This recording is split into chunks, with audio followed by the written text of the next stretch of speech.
Hola, buenos días. Mi nombre es Jorge Correchermira, profesor contratado doctor del Departamento de Derecho Penal de la Universidad de Valencia. En primer lugar, querría agradecer a la Cátedra d'Habitatge y Dret a la Ciutat por ofrecerme la oportunidad de colaborar con este seminario titulado El acoso inmobiliario como forma de violencia en el modelo de ciudad neoliberal, concepto y marco legal. A modo de planteamiento de este seminario, realizaré una delimitación del concepto de acoso inmobiliario a partir de su inclusión como forma de violencia inmobiliaria, en el contexto de modelo de ciudad neoliberal y los espacios de exclusión que este modelo genera. De igual modo, se analizará de forma crítica el marco legal sobre este fenómeno criminógeno en algunas ocasiones, a partir de una perspectiva multinivel, que integre tanto el ordenamiento civil, penal y administrativo. Sobre este último, sobre el ámbito administrativo, se hará una referencia expresa a la reciente regulación del acoso inmobiliario por parte a nivel autonómico, por parte de la Consejería de Vivienda y Arquitectura Bioclimática, mediante el Decreto Ley 3/2023 de 17 de febrero del Consell, por el que se adoptan medidas urgentes para hacer frente a las situaciones de vulnerabilidad y emergencia residencial en la Comunitat Valenciana y para evitar abusos en el ámbito inmobiliario. Empezando por el marco teórico y con carácter previo a exponer el concepto de acoso inmobiliario, es importante presentar el contexto en el que se producen este tipo de prácticas y la importancia que para este tipo de actos representa la ciudad neoliberal como modelo hegemónico de ordenación urbana, así como las dinámicas de violencia inmobiliaria en este caso, que puedan surgir por parte de esta. En este punto podría partirse de las propias lógicas derivadas del entendimiento de la vivienda, así como del espacio urbano, desde una óptica eminentemente empresarial o economicista. Esta asimilación propia del modelo de ciudad neoliberal o de la propia hegemonía del neoliberalismo como ideología política tiene como consecuencia directa una mercantilización de la vida urbana, la cual encuentra entre sus manifestaciones más crudas la exclusión de determinados colectivos en el acceso a la vivienda, en tanto que ésta se convierte en un objeto de especulación en este caso inmobiliaria. Sobre esta cuestión, dinámicas como la gentrificación o la turistificación representan un claro ejemplo de la reconfiguración del tejido urbano, a partir de un proceso de transformación de la vida urbana que encuentra en la exclusión su razón de ser. Efectivamente, este concepto, el concepto de exclusión, desde una perspectiva social, nos permite apreciar de qué manera el modelo de ciudad neoliberal prima unos colectivos sobre otros en el acceso a la vivienda y cómo esto tiene una afectación directa en la propia configuración del tejido social. Este marco, expuesto de forma muy breve, sirve como punto de partida para reconocer el campo en que se producirán las prácticas de violencia en que se traduce el acoso inmobiliario. En este sentido, la especulación urbanística, la expulsión de determinados grupos en procesos de gentrificación o de turistificación o la precarización de los servicios públicos, entre otras, con la posterior generación de espacios de exclusión que ello supone, son el contexto ideal para el surgimiento de conductas de acoso inmobiliario. Expuesto este marco, podemos pasar a delimitar el concepto de acoso inmobiliario. Aquí podríamos tomar como origen las prácticas realizadas en Estados Unidos durante las décadas de los años 1960 y 1970. Esta es una primera aproximación de conductas de presión inmobiliaria en procesos de reconfiguración urbana experimentadas en las grandes ciudades norteamericanas. Una de estas técnicas es lo que se ha denominado como blockbusting, que podríamos traducir como revientacasas. Conductas propias de agentes inmobiliarios, agentes y promotores inmobiliarios, que ante los posibles recelos o prejuicios de tipo racial de pequeños propietarios, habitualmente de clase media, blancos y de mentalidad tradicional, incitaban a estos a la venta de sus inmuebles, explotando el miedo a un cambio en la composición racial del barrio y, por tanto, una correlativa pérdida de valor de su propiedad inmobiliaria. Esta práctica se aprovechaba de la visión estereotipada que los pequeños propietarios pudieran tener de unos hipotéticos vecinos racializados o simplemente de distinta extracción sociocultural, llevándoles a aceptar una venta del inmueble precipitada y desventajosa para sus intereses, determinada en este caso por la situación de pánico creada por los agentes inmobiliarios precisamente por despertar estos prejuicios raciales. Esta dinámica entra dentro de lo que se ha denominado como panic peddling, la cual podría traducirse como promoción del pánico, donde se pone de manifiesto esa utilización de motivos discriminatorios para crear una suerte de contexto de miedo e incerteza entre la ciudadanía. a partir de estos mensajes de los agentes inmobiliarios que buscaban precisamente despertar esos recelos de tipo discriminatorio. Al final, los beneficiarios de todo este proceso eran los promotores inmobiliarios, en tanto que las ventas creadas por estos actos de presión les permitían especular con las propiedades, maximizar la extensión que cada una de estas abarcara con la finalidad de crear más inmuebles y finalmente obtener un beneficio económico. Esta podría ser una primera aproximación a este concepto, pero muy ligado a la realidad de la vivienda, de las políticas de vivienda en los Estados Unidos. En el caso del Estado español, la dinámica ha sido distinta, dado que las prácticas de presión inmobiliaria, salvo contadas excepciones, no se pueden reconocer con este fenómeno del blockbusting propio del caso norteamericano. En este sentido, la aparición del acoso inmobiliario en España responde a una problemática distinta, evidenciada en los primeros años de la década de los 2000, en pleno auge del sector inmobiliario, de la burbuja inmobiliaria, con carácter previo a la crisis del año 2008, al inicio en el 2008 de la denominada Gran Recesión. Los primeros casos, reconocibles de forma específica en ciudades como Barcelona, Madrid, Valencia, Bilbao, responden a actos de presión contra arrendatarios, especialmente en supuestos donde estos arrendatarios estaban amparados por contratos de renta antigua, realizados por parte del arrendador con la finalidad de hacerles abandonar sus viviendas y poder alquilar o vender el inmueble aprovechando unas condiciones más favorables en el mercado. Por tanto, en España podemos apreciar como hilo conductor, dentro de las dinámicas o dentro de la problemática del acoso inmobiliario, su surgimiento también en el marco de procesos especuladores, reforzados aquí por estas dinámicas que ya hemos expuesto como marco teórico de reconfiguración urbana, como son la gentrificación, los procesos de especulación económica, etc.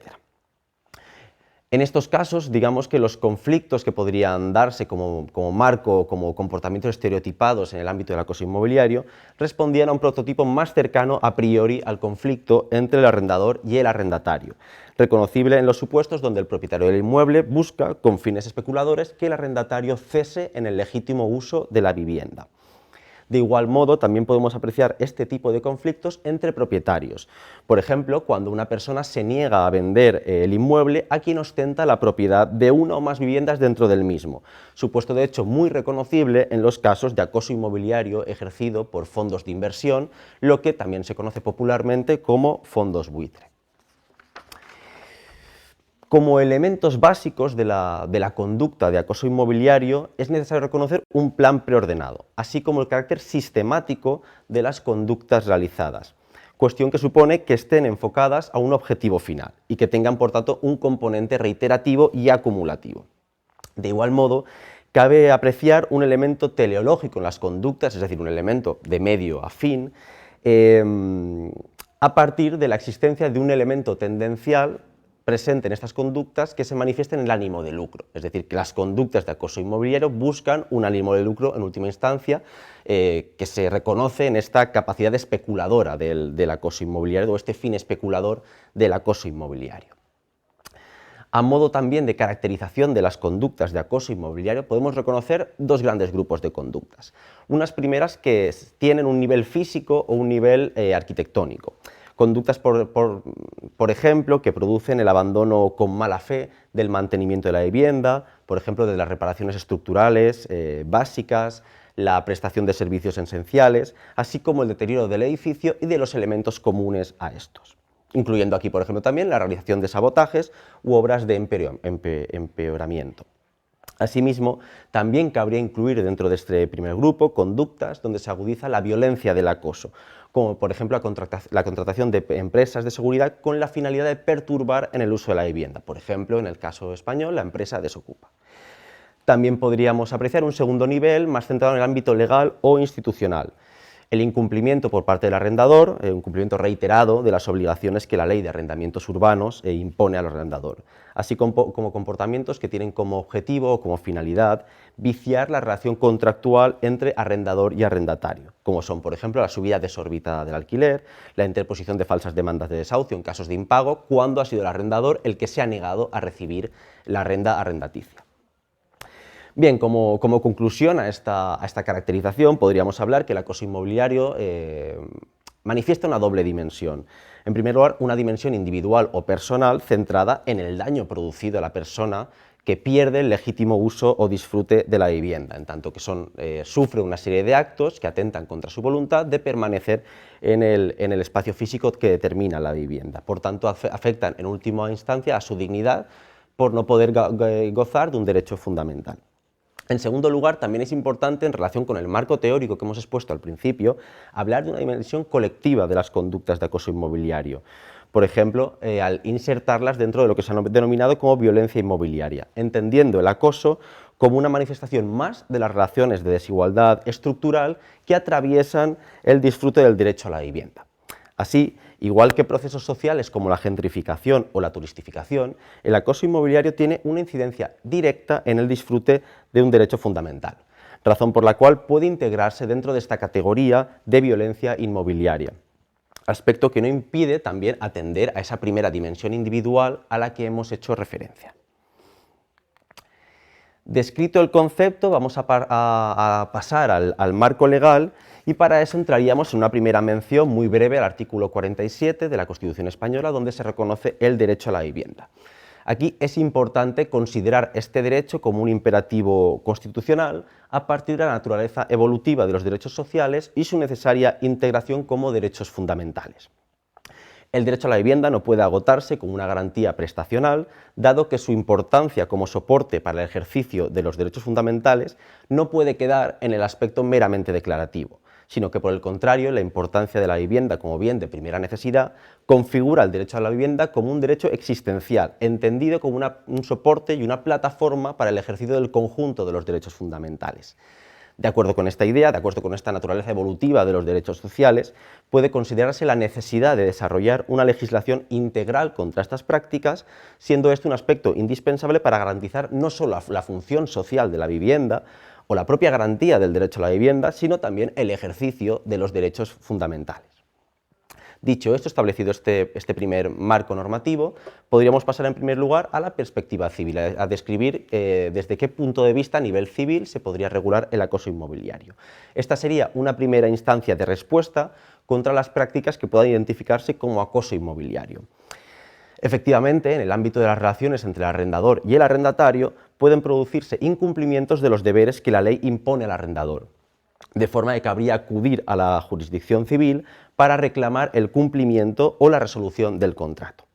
No obstante, es importante matizar que la regulación civil parece pensada para dar respuesta a supuestos de incumplimiento o perturbaciones concretas y definidas, pero no a situaciones en que la omisión o la acción del arrendador se enmarque en un contexto de dejación intencionada de los deberes que le corresponden o de una perturbación continuada, como exige el acoso inmobiliario. Podríamos decir que es una práctica indiciaria de casos más graves de acoso inmobiliario. La principal fuente donde vienen recogidos los deberes del arrendador es la Ley 29/1994 de 24 de noviembre de arrendamientos urbanos. Entre los posibles incumplimientos que pueden servir de indicio para, en caso de apreciar esta reiteración de la conducta y ese elemento tendencial en la conducta, observar prácticas de acoso inmobiliario, puede considerarse en primer lugar la imposición de dificultades respecto del arrendatario para satisfacer la renta arrendaticia, o incluso la interposición de demandas de desahucio en supuestos de impago cuando ha sido el arrendador el que se ha negado a recibir este pago. De igual modo, podríamos mencionar el incumplimiento por parte del arrendador de sus deberes de conservación del inmueble, casuística que puede, de hecho, poner fin a la relación contractual en los casos de declaración de ruina de la vivienda, con la consiguiente, por tanto, extinción del contrato de arrendamiento. Asimismo, en caso de realizar obras de mejora, el arrendador está obligado a notificar la realización de estas obras, por escrito, en estos casos, al arrendatario, de forma que esa no notificación, con el objeto de perturbar el legítimo disfrute de la vivienda, siempre que fuera reiterada dentro de estas prácticas, también podría llevar a apreciar supuestos de acoso inmobiliario. Por lo que respecta, por ejemplo, al corte de suministros de primera necesidad, corte de agua, corte de luz, etcétera, gas,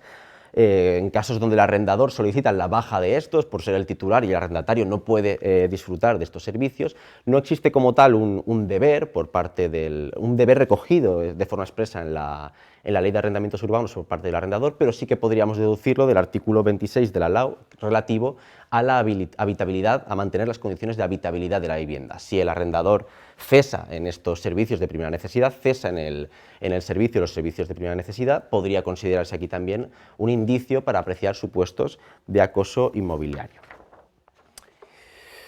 Bien, nos reiteramos, ¿no?, en que en el ámbito civil estos supuestos de incumplimiento serían un indicio de la existencia de prácticas de acoso inmobiliario. En caso de apreciar su reiteración o su recrudecimiento, en supuestos además donde podamos apreciar violencia o intimidación, podría entrar en juego aquí ya la legislación penal que pasamos a describir a continuación.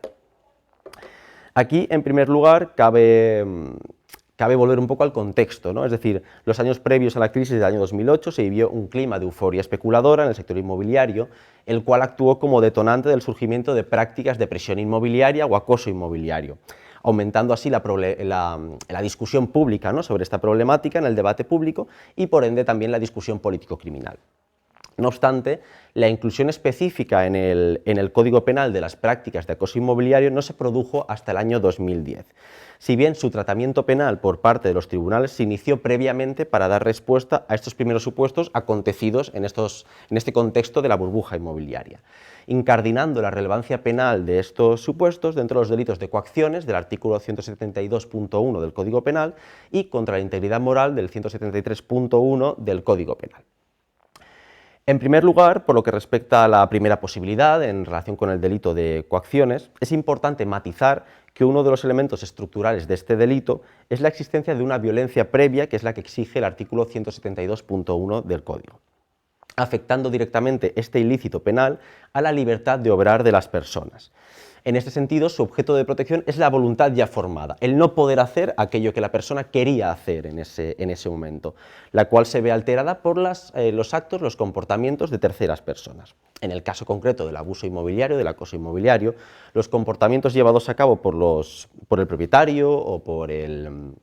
propietario cuando hablemos de conflicto entre propietarios, o propietario cuando hablemos de conflicto entre arrendador y arrendatario, afectan a la voluntad del arrendatario en el uso y disfrute pacífico de la vivienda. Sobre esta cuestión, la jurisprudencia ha integrado entre las conductas englobadas en el tipo no solamente aquellas que inequívocamente suponen actos de violencia material, es decir, fuerza física sobre la persona, sino también las intimidatorias, lo que supondría una fuerza moral, que se puedan ejercer de forma directa o indirecta sobre el sujeto pasivo, incluso cuando hablamos de violencia sobre las cosas, por ser esta una casuística que se aprecia muy claramente en los casos de acoso inmobiliario. Como ejemplo de esta tipificación, o mejor dicho, de la aplicación de este tipo, podemos mencionar la sentencia de la Audiencia Provincial de Barcelona número 865/2013, un supuesto estereotipado, paradigmático de acoso inmobiliario, consistente en la realización de actos por parte del propietario del inmueble para forzar a una arrendataria protegida por un contrato de renta antigua a abandonar la posesión del inmueble con un fin especulador. Las conductas en este supuesto consistieron en el desentendimiento por parte del arrendador del estado de conservación del edificio y de sus instalaciones, dejando de pagar el suministro de agua a la finca, negándose a cobrar el importe también de la renta. Todo esto, entre otras conductas, con la finalidad de forzar a esta persona a desalojar la vivienda. En este caso, la resolución considera que se puede apreciar violencia en los actos llevados a cabo por el propietario, esa violencia moral a la que hacíamos referencia, o esa fuerza moral, mejor dicho, causada por la violencia a la que hacíamos referencia previamente. Aquí una problemática sobre este uso del delito de coacciones es la difícil concreción del alcance de esta violencia. Digo esto porque en supuestos muy similares a este caso, las audiencias provinciales respectivas decidieron absolver al acusado de prácticas de abuso inmobiliario muy similares a los comportamientos estereotipados que hemos descrito para este caso. De ahí los problemas que suponen utilizar el delito de coacciones para tipificar este tipo de comportamientos, el carácter indeterminado, difuso en ocasiones de la violencia en estos supuestos. En relación con la segunda posibilidad, el uso del delito contra la integridad moral del artículo 173.1 del Código, este precepto de entrada tiene como bien jurídico la integridad moral o psicológica de la persona, configurándose como un valor autónomo independiente de otros bienes jurídicos que resulten lesionados. Por tanto, la principal problemática que encontramos en estos casos es la dificultad de discernir por parte de los tribunales de forma clara y cierta, sin atender al caso concreto o de una forma un tanto valorativa, cuando se está produciendo realmente ese daño a nivel autónomo a la integridad moral o psicológica de la persona. Un caso paradigmático de esta segunda dinámica lo encontramos en la sentencia de la Audiencia Provincial de Vizcaya número 666/2009 de 25 de junio. El caso, bueno, básicamente un empresario de Guecho, después de adquirir en propiedad el primer piso de una casa, decide poner en práctica una estrategia de hostigamiento hacia los propietarios de las otras dos viviendas, las cuales quería adquirir y estos se negaban a venderle.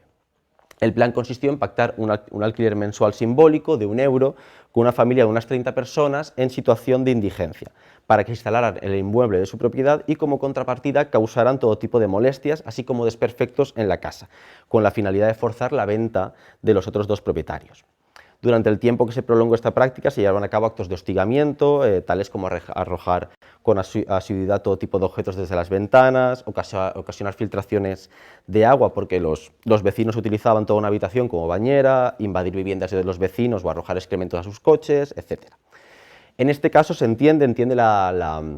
resolución citada que estos actos fueron ejecutados con el propósito de minar la voluntad de las víctimas y provocar su hundimiento moral, creando en ellos un sentimiento de miedo, inseguridad e impotencia, todo ello en ejecución, como decíamos antes, respecto a los elementos del acoso, de un plan preordenado, sistemático y que tenía además un elemento tendencial, porque esta persona que estaba hostigando a las otras dos personas propietarias buscaba en última instancia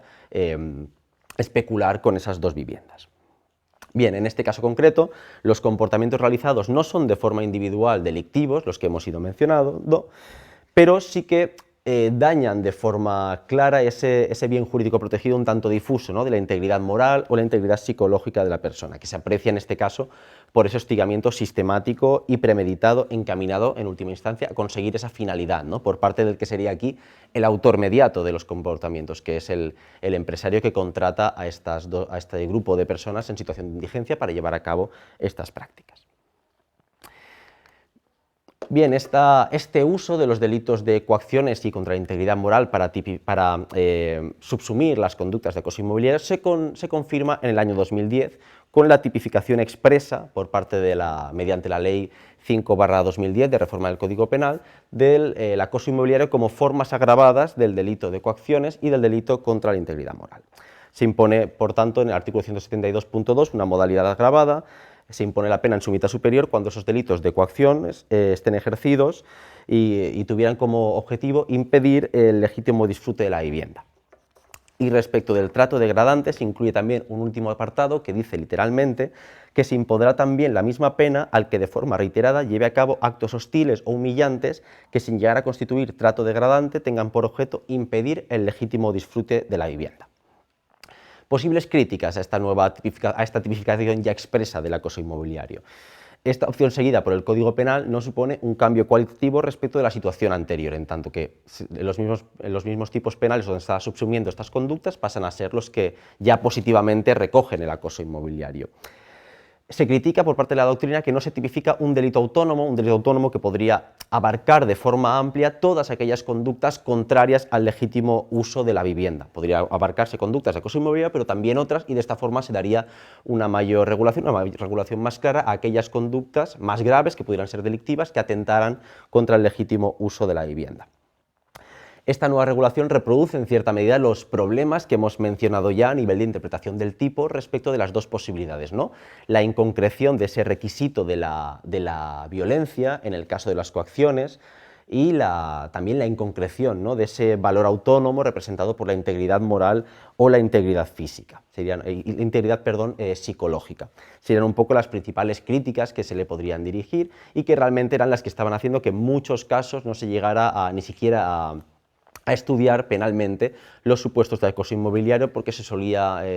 hacer referencia al principio de intervención mínima, ¿no? Solían considerar los tribunales que, en tanto que el derecho penal es la última ratio, la última herramienta que tiene el Estado para solucionar estos problemas, esas conductas podían no revestir la suficiente gravedad para ser estudiadas en el ámbito penal, lo cual finalmente suponía una suerte de laguna de impunidad. Bien, dicho esto, podríamos ya pasar a un último marco legal, ¿no? ¿Cómo podría actuar el ámbito administrativo en los supuestos de acoso inmobiliario? Bien, la existencia de supuestos o de espacios, mejor dicho, de indeterminación, como los dispuestos o como los mencionados respecto de la crítica, ¿no?, a la insuficiencia de la jurisdicción penal, podrían recomendar el desarrollo de un marco normativo intermedio que pudiera conocer de los supuestos de acoso inmobiliario que, siendo de mayor gravedad que el mero incumplimiento puntual de la legislación arrendaticia, lo que hemos comentado sobre la jurisdicción civil, no estuvieran revestidos de la entidad suficiente para considerarse como un delito de coacciones del artículo 172 o un delito contra la integridad moral del artículo 173, o bien en aquellos casos donde la concreción por parte de los tribunales fuera más complicada, ¿no?, en aquellos casos, como decíamos, de violencia en los casos de coacciones o de daños a la integridad moral en los supuestos de delitos contra la integridad moral. Aquí paliando en cierta medida ese déficit de técnica legislativa, ¿no?, que se ha criticado por parte de la doctrina. Bien, para justificar esta vía intermedia podría hacerse también referencia a uno de los criterios inspiradores de un derecho penal democrático que ya hemos mencionado, ¿no?, el principio de intervención mínima, derivado aquí del principio de proporcionalidad. Esta máxima supone que el recurso al derecho penal solo está justificado cuando se lesionan los bienes jurídicos de mayor importancia para garantizar los derechos y libertades de la ciudadanía, pero también siempre que los ataques sean de la suficiente entidad para justificar la utilización de la herramienta punitiva más dura con la que cuenta el Estado, porque al fin y al cabo el derecho penal es violencia legitimada en este caso por estar sometida a unos principios, pero no deja de ser una reacción violenta. Esta referencia a la intervención mínima puede servir para considerar que, dado que los supuestos más graves de acoso inmobiliario se han sancionado penalmente por los tribunales, y pocas veces además estos supuestos tan graves son sancionados, porque encontramos, como comentaba antes, resoluciones contradictorias, pueden existir otros comportamientos de menor entidad, pero que requieran de una respuesta efectiva por parte de los poderes públicos. Aquí además, como posible crítica al propio sistema de justicia penal en su globalidad, podríamos hablar de cómo este sistema de justicia penal reproduce las propias desigualdades estructurales que podemos reconocer a nivel social, ¿no? El acceso a la justicia puede ser más difícil para aquellas personas en riesgo de exclusión que además hayan perdido el legítimo disfrute de la vivienda, en cuanto a las condiciones de acceso a representación letrada, etc. Y además, en este caso, podríamos hacer referencia, ¿no?, a cómo todo el proceso penal puede producir un mayor riesgo de victimización de estas personas en riesgo de vulnerabilidad. Por lo tanto, todas estas condiciones pueden recomendar el desarrollo de un marco intermedio a nivel administrativo que además pueda ejercer un mayor carácter preventivo y reparador que el que lleva a cabo el derecho penal. Recordemos que el derecho penal, finalmente, cuando reacciona es porque el problema ya se ha producido la lesión al bien jurídico, y digamos que en ese punto la sociedad ya ha fracasado, ¿no?, porque se ha producido un delito y el Estado ha respondido con una reacción violenta que es la pena. Por tanto, conviene buscar otros mecanismos que tengan un alcance más reparador y que puedan realmente asistir de forma más clara a las personas que han visto vulnerado su legítimo disfrute de la vivienda en los casos de acoso inmobiliario. Y aquí, en el marco administrativo, podemos hacer referencia a algunas regulaciones en el ámbito autonómico, por ejemplo en el ámbito de Cataluña, pero nos centraremos, como decíamos al principio, en el reciente Decreto Ley 3/2023 de 17 de febrero del Consell, porque de alguna forma presenta una tipificación, digamos, pionera en los supuestos de acoso inmobiliario. Se realiza, como comentaba, una tipificación expresa como infracciones de las conductas que podrían insertarse dentro de las prácticas de acoso inmobiliario.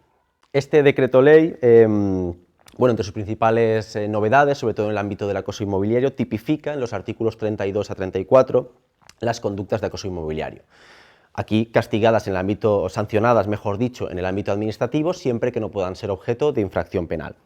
Por ejemplo, la negativa a cobrar la renta arrendaticia, el incumplimiento reiterado de las obligaciones derivadas de la Ley de Arrendamientos Urbanos, la provocada pérdida de habitabilidad por parte del arrendador, o la contratación de terceras personas, físicas o jurídicas, para llevar a cabo actos que pudieran perturbar en el legítimo uso de la vivienda, como hacíamos antes referencia a empresas como Desocupa. El artículo 38, por poner un ejemplo también de este efecto, ese carácter reparador, ¿no?, de la normativa administrativa, permite reponer en el uso de la vivienda en supuestos de acoso inmobiliario realizado contra personas en situación de vulnerabilidad residencial. Aquí una muestra, ¿no?, de cómo el ordenamiento administrativo, si realmente cuenta con los fondos para llevar a cabo este tipo de prácticas, puede suponer o puede alcanzar un efecto más reparador que la mera sanción o el mero castigo que representa el derecho penal. Artículo 39, podemos destacar también la la existencia de medidas para individualizar la responsabilidad en casos donde este acoso inmobiliario se ha llevado a cabo por entidades sin personalidad jurídica. Aquí pensando sobre todo en el ejemplo de los fondos buitre, ¿no? Aquellas prácticas de acoso inmobiliario llevadas a cabo por fondos buitre, donde sea difícil individualizar quién ostenta el dominio de estas sociedades, ¿no? Muy interesante también el artículo 40, que permite inhabilitar para realizar actuaciones de edificación o rehabilitación que se efectúen con ayuda o financiación pública a personas infractoras, a personas que hayan llevado a cabo actos de acoso inmobiliario. Por tanto, se establece aquí un mecanismo preventivo para evitar, ¿no?, que personas o grupos, personas físicas o jurídicas, digámoslo así, que hayan llevado a cabo actos de acoso inmobiliario puedan posteriormente contratar con la administración pública. Y finalmente, simplemente a efectos de ordenación con la jurisdicción penal, hay un artículo específico, el artículo 42, que lleva a cabo esta armonización, ¿no?, entre jurisdicción penal y jurisdicción administrativo-sancionadora en los casos en que pueda haber dudas y para así evitar duplicidades en materia sancionatoria.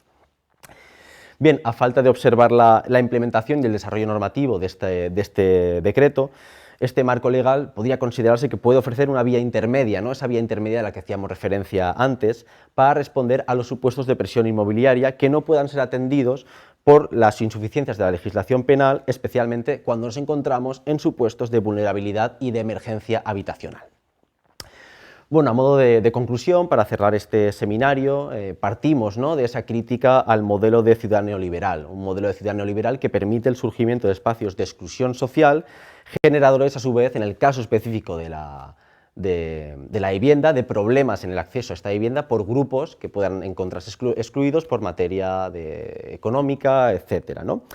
Los conflictos derivados de este modelo urbano suponen la aparición de distintas formas de violencia inmobiliaria, siendo el acoso inmobiliario, una manifestación de este tipo de violencia.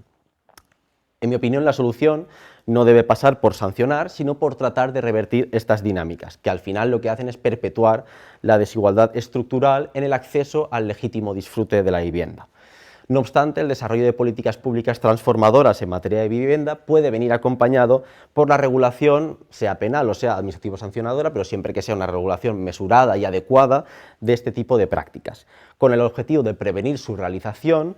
pero también, y más importante, para reparar en los casos que pueda tener como consecuencia la pérdida del uso de la vivienda por parte de colectivos vulnerables o en riesgo de sufrir emergencia habitacional. Muchas gracias y espero que haya sido de interés este seminario.